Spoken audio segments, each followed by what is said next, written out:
Or just to kind of remind you where we are, we've been doing this sermon series called I Am the Church.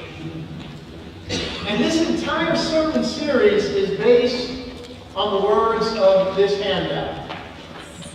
And there are copies of this handout right back there at the Connect table. But if you're a member of this church, you need to have one of these. And please keep this close. Keep it somewhere that you can read it often. Make these words your words, and I'll make you this promise. If we all start living these words, we will become a mighty fortress of God. Amen? Amen. Amen. So let's start by reading these words together once again. I am the church. My church is composed of people like me. I help make it what it is. It will be friendly if I am friendly. Its pews will be filled if I help fill them. It will do great work if I work. It will make generous gifts to many causes if I am a generous giver. It will bring other people into its worship and fellowship if I invite and bring them. It will be a church of loyalty and love, of fearlessness and faith, and a church with noble spirit if I, who make it what it is, am filled with these same qualities. Therefore, with the help of God, I shall dedicate myself to the task of being all the things that I want my church to be. So each week in this series, we're looking at different parts of this. And this week, we're looking at this part. Its pews will be filled if I help fill them. It will bring other people into its worship and fellowship if I invite and bring them. Today, we're talking about inviting. We all know what it's like to be the new person, right? Everybody knows what that's like. Like maybe you've been the new kid at school. You show up on the first day of school and you don't know anybody and nobody knows you. That can be tough. Or maybe you've been the new person on the job and you show up Monday morning, you don't know anybody, you don't know what to expect, you're that new guy. That can be tough. I remember the first time I came to South Louisville Christian Church, and I didn't know anybody, nobody knew me. But people kept coming up and welcoming me and my family. There was so much hospitality here, there was so much warmth here, and I figured out pretty quick that I was in the right place. I knew that I belonged here. I never want to forget that feeling of being the new person. I never want to forget how difficult and how awkward that can be. You know, we miss this a lot in church. We get this wrong sometimes. We're really warm and welcoming to people that we already know. And if you've been coming here for a while, it's real easy to connect with the people that you see every week. But not everybody here is plugged in like that. Not everybody here would consider themselves an insider. Maybe you're new at our church today. Maybe you're experiencing us for the very first time, and you're wondering, do I belong here? Am I in the right place? In the scriptures, we often see Jesus sitting around tables with other people. Jesus would often get invited to parties and feasts and banquets, and he would find himself sitting at tables with other people. The Gospel of Luke describes one occasion where Jesus was invited to a meal at the home of a very prominent person. This person was a Pharisee. They were a religious leader. And everybody else at that table were also Pharisees. Everybody at that table, they were all religious leaders. So presumably, these are all guys who really know God. Presumably, they know their scriptures and they know how to apply those scriptures to their lives. And every guy at that table is one of these guys. They're all religious leaders. They're all experts on the Bible. Well, all except one. There was one person at that table who did not belong. There was one person at that table that was not a religious leader. They were not an expert in the Bible. And this person carried a disease. This person had this sickness. And so to every one of the religious leaders at that table, this person was unclean. And because they were unclean, they were unwelcome. This person did not belong. But Jesus focuses right in on this person. And Jesus does what no one else was willing to do. Jesus actually touches this person. Amen. Jesus takes hold of this person and Jesus heals them. Hallelujah. Thank you, Jesus. So taking hold of the man, he healed him and he sent him away. Hallelujah. My friends, this is really, really big. I don't just mean the miracle. I mean, the miracle was big. But aside from the miracle, this is really, really big. Because what Jesus just did was, he just touched an unclean person. And so to all the religious leaders at the table, that meant that Jesus was now unclean.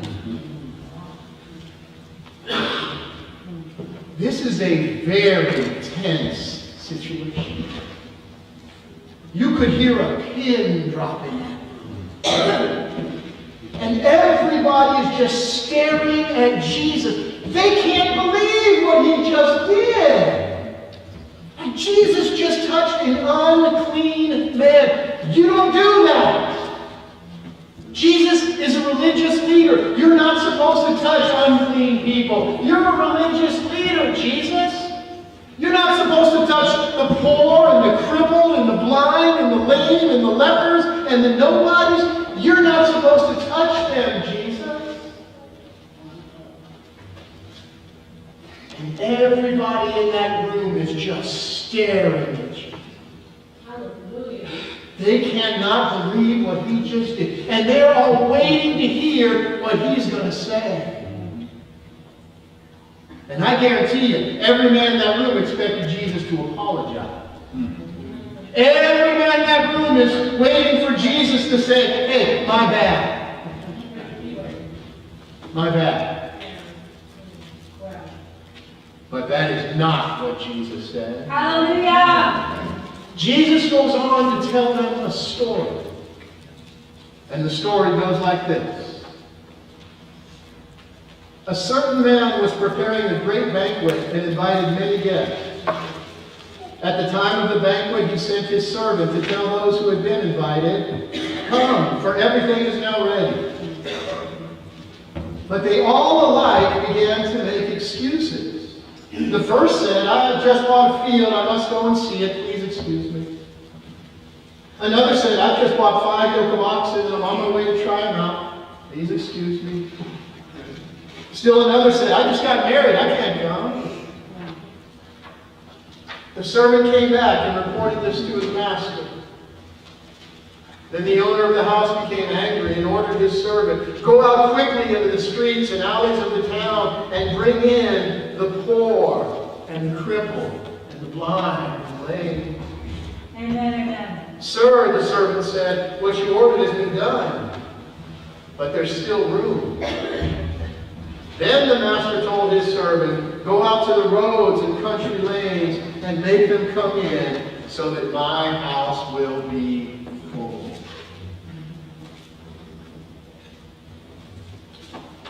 In this story, Jesus is painting a picture of the very heart of God.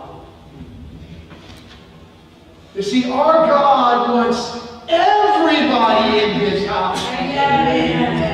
He invites anyone. He invites everyone. Doesn't matter who you are. Doesn't matter where you've come from. Doesn't matter if you are rich or poor or healthy or sick. God wants everyone in his house. And Jesus often used stories like this to teach us what the kingdom of God was really like. Jesus himself even said, "I've not come for the healthy, but the sick." Hallelujah. Jesus didn't just come for all you insiders. He came for the outsiders. Amen. He came for the poor and the crippled and the blind and the lame. Jesus came to announce that the kingdom of God belonged to them. Praise be to God. The kingdom of God belongs to them. But that is contrary to what every man at that table believed. Every man at that table believed that the kingdom of God was a very exclusive group who sat at a very exclusive table. And you better follow all the right rules and keep all the right laws if you want to sit at that table. Really, I mean, the religious leaders of Jesus' day, they did more to keep people out of the kingdom of God than to let them in. Those religious leaders, see, they didn't want a whole bunch of people at that table. They didn't want a whole bunch of people in God's house. They wanted a lot of people in that house, but they wanted the right kind of people. They wanted their kind of people. But Jesus just described the heart of a God who wants everyone in his house. Amen. He wants everyone at his table. He wants everyone to experience his love. Amen. And that's what this story is all about. Well, we really get this mixed up in church sometimes, though. We get this all mixed up. Sometimes we start thinking we're the insiders. We're the ones in church. We're the insiders. Truth is, there's not one of you who is fit to sit at God's table. Amen. Not one of you. Amen. Not one of us is holy. Not one of us is perfect. Every single one of us is unclean. There is not one of us that deserves a seat at God's table, not one. But here's the good news. We may not deserve a seat at that table, but we do belong at that table. We belong at that table because God sent his only Son to live the life that we couldn't live so that we would be invited to that table. That's the good news. Amen. God wants everyone in his house. God wants every seat to be taken. Yes, yes. And God wants you to go out and invite more and more people in. Yes. That's what it means to be the church. We partner with God in filling his house. Yes, yes. Its pews will be filled if I help fill them. It will bring other people into its worship and fellowship if I invite them. That's what it means to be the church. That every one of you partners with God in making that happen. That's what it means to be the church. I am the church. I am the church. And so God expects me to go out there and invite people in here. Yes. You are the church. You are the hands and feet of Jesus in this world. And He expects you to go out there and invite people in here. And did you notice that verse in Jesus' story where He said they all alike began to make excuses? Did you catch that verse?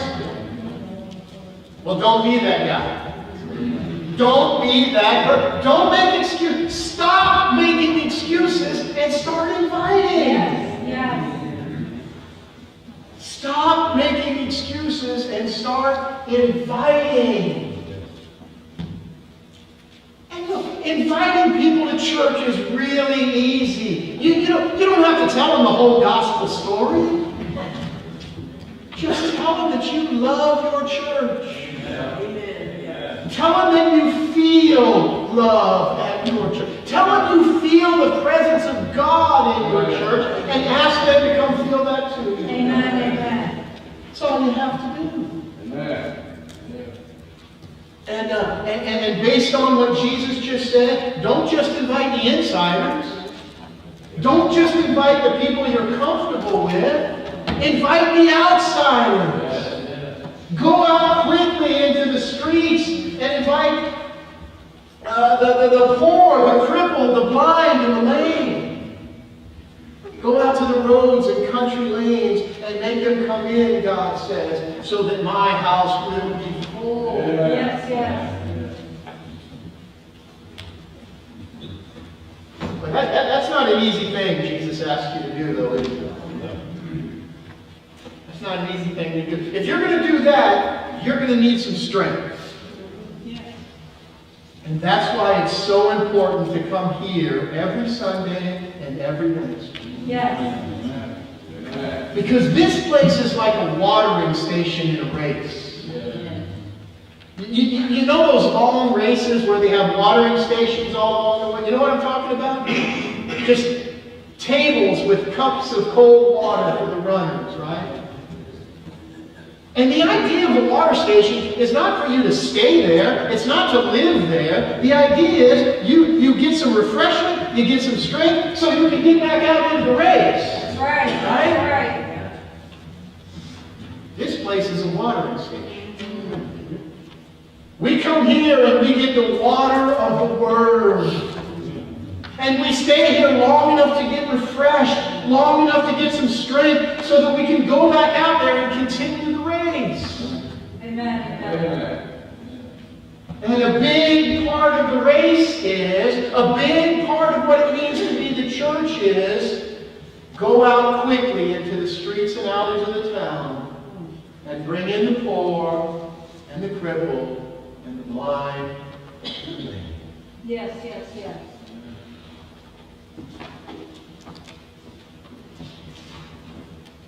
You know, there are a number of reasons that this church has been so successful in recent years. But the biggest reason is simply this. We are a church that loves the poor and the crippled and the blind and the lame. We are a church that sees them. And we are a church that loves them. Now, not every church can do that. Not every person can do that. In fact, if you're going to do what Jesus asked you to do there, then you're going to need what I call the second touch of Jesus. The second touch of Jesus. Let me explain that a little bit. So Jesus is traveling with his disciples, and they come to a town called Bethsaida. And then this happens. They came to Bethsaida, and some people brought a blind man and begged Jesus to touch him. He took the blind man by the hand and led him outside the village. When he had spit on the man's eyes and put his hands on him, Jesus asked, "Do you see anything?" He looked up and said, "I see people, they looked like trees walking around. Once more, Jesus put his hands on the man's eyes. Then his eyes were opened, his sight was restored, and he saw everything clearly.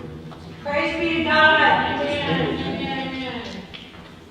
So Jesus takes this blind man by the hand, and he meets him in his greatest need, and he heals him. And guys, I just have to pause right here and tell you that Jesus still does the same thing. There is someone here who has a diagnosis that is not good. There is someone here this morning who is filled with fear. And I want you to know that Jesus will take you by the hand and he will meet you in your greatest need and he will bring healing. Amen. Because Jesus still does the same thing. Yes, he does. Now, this particular miracle of Jesus is a bit unusual. Every other miracle of Jesus, it was instant. Instant healing. This one is not instant. This one is gradual. This one happens in two different stages. Now, in the first stage, Jesus actually spits on this man's eyes. I'd like to give you a demonstration of this. So, if I could get a volunteer, one of the new members to come up and I'll spin it and show you how this works. Right? How about one of the elders? No? I don't blame you, I wouldn't do it either. Hey, I wonder if Jesus warned the guy that he was going to spit in his eye, or if he just let it rip.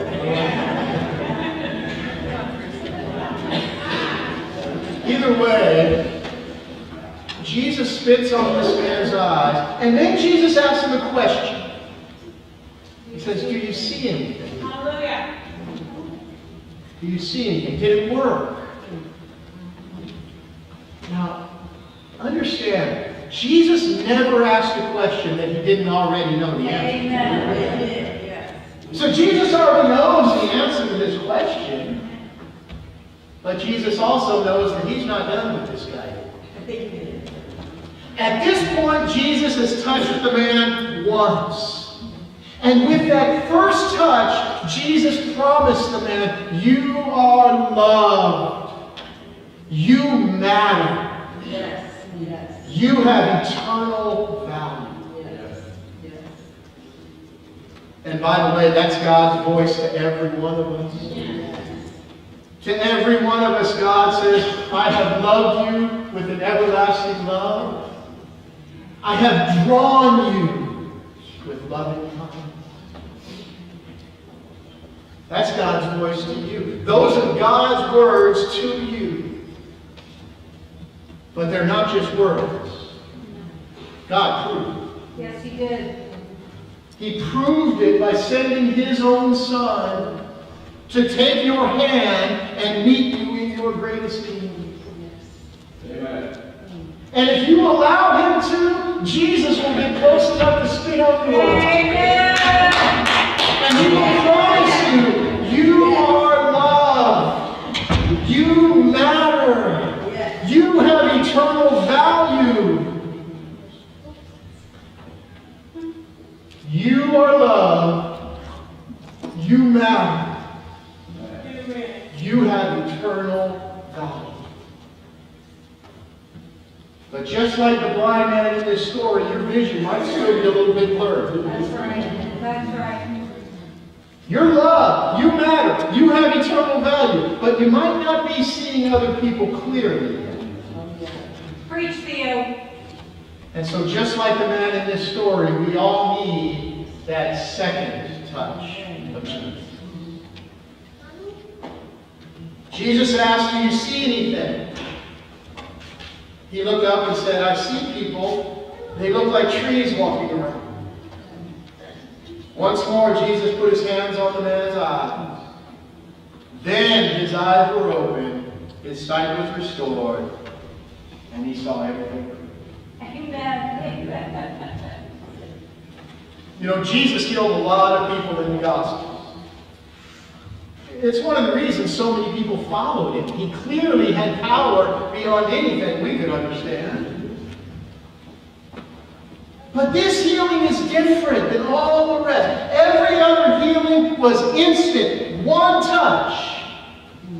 Every other healing was one touch. This healing required a second touch.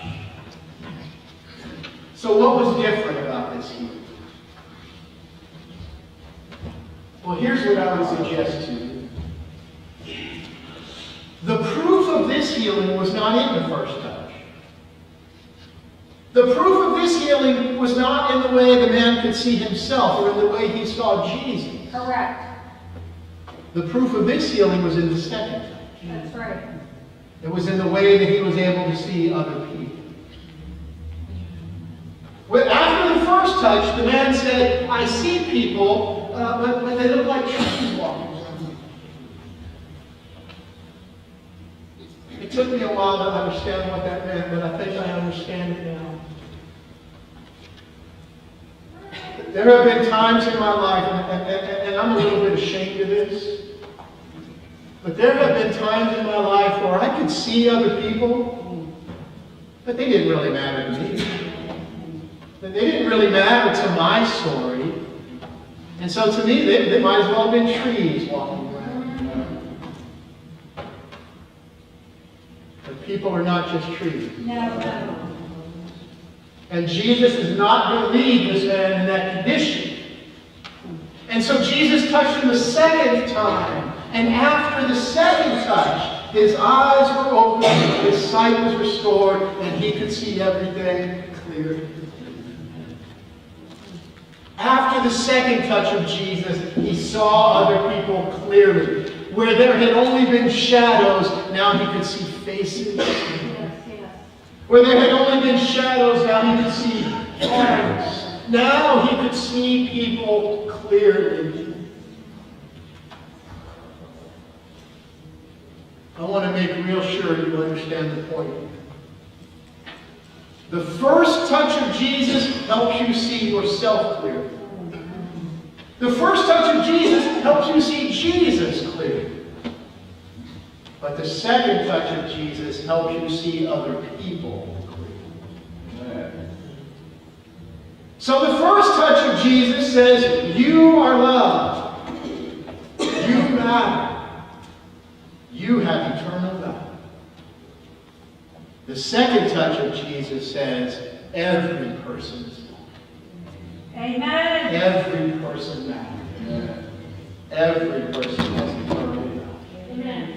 Amen. Amen. And I'll tell you this, when you get that second touch of Jesus, when you're finally able to see other people clearly, then every person you meet will become incredibly valuable to you. Amen. When you get that second touch of Jesus, it will change your priorities. It'll change your purpose. When you get that second touch of Jesus, you stop focusing on gathering and you start focusing on giving. I'll tell you what happened to me. I got that second touch of Jesus and I stopped focusing on the things that matter to me and I started focusing on the people that matter to Him. Amen. Amen. Amen. Jason, would you join me back? Praise be to God. Amen. I want to ask you guys a question. How do you think your life would change if you started seeing every person as being priceless to God? How would your life change? If you started seeing other people clearly, if you started seeing other people the same way Jesus sees them, not just for who they are, but for who they have the potential to become. How would your life change if you started seeing everybody the same way Jesus sees them? How would your life change? I'll tell you one way it would change. You'd start start making real sure that every person you meet gets invited to church next week. You make real sure of that. Amen. If you saw every person the same way Jesus sees them, you want to make real sure that what you have found here, you're going to share it with everyone. You get that second touch of Jesus, you're going to want the whole world to sit there on Sunday morning. Amen? You're going to want everybody sitting next to you. Amen. Amen.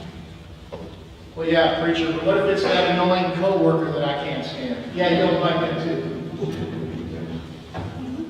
What if it's somebody who has no connection to me? What if they're not in my family? They're not my friends. I don't work with. No connection to me. Yeah, you can like them too. And then you would be connected. Ah, preacher, but what if it's someone I don't like? What if it's someone who doesn't look like me?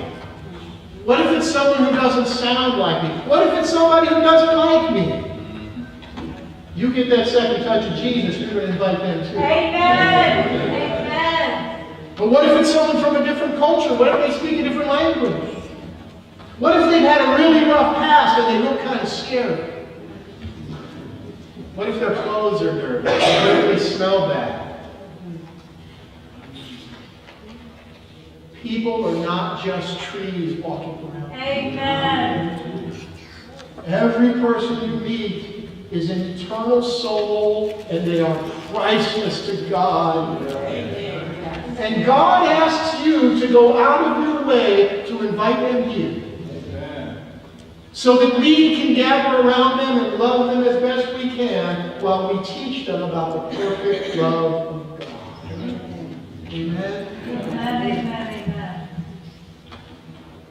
Well, that sounds beautiful. Preacher, how do we do that? By allowing Jesus to touch you a second time. That's it. And in just a moment, you're going to have the chance to do that. We're going to have our invitation. And you can come here and ask the Lord Jesus Christ to touch you a second time so that you can start seeing other people clearly. And as you come this week, I would ask you to realize one thing. Wherever you are is no accident. Your family, your neighborhood, your church, your place of work, wherever you are is no accident.